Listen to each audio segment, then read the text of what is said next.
ګرانو لیدونکو السلام علیکم. ستاسو پام راړوم د نن ورځې تازه لنډو او مهمو خبرونو ته. پیل پاکستان کې له مظاهرو څخه کوو. د مولانا فضل الرحمن تر مشرۍ لاندې قافلې اسلام آباد ته رسېدلې او عمران خان ته 2 ورځې وخت ورکړی چې استعفا دې ورکړي، خو مولانا دا نه دي ویلي چې که په 2 ورځو کې عمران خان استعفا ورنکړه دی به څه وکړي.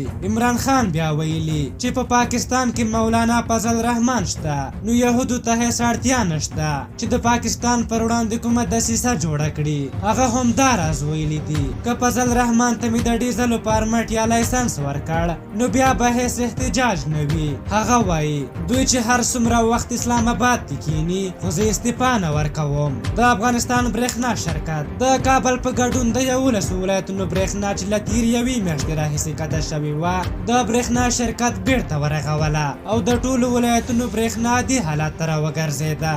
جنرال دوستم د ولسمشر غني لومړي مرستیال دوستم په خلکو غږ کړی دی چې په طالبانو پسې د کور په کور وګرځي او د دوی نښان دې ورک کړي.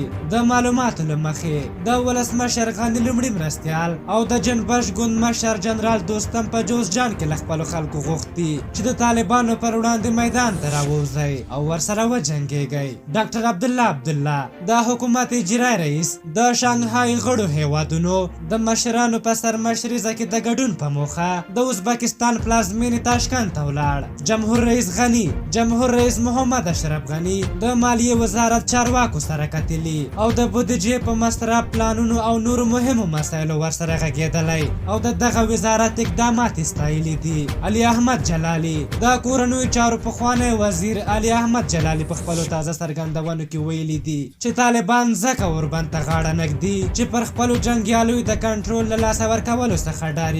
نوموړی هم دا راز زیاتوي که طالبانو اوربند وکړ نو په زیان به تمام شي او د همدې زیان له ویرې طالبان له اوربند څخه ډډه کوي، ځکه تیر اوربند دا ثابته کړه چې زیات جنګیالي بیرته د طالبانو لیکو ته ورنغلل. منظور پښتین ویلي د پښتنو د حقوقو ترلاسه کولو لپاره به هیڅکله لاس په سر نشي. هغه ویلي د پاکستان ریاست لخوا اوس هم پر پښتنو ظلمونه روان دي.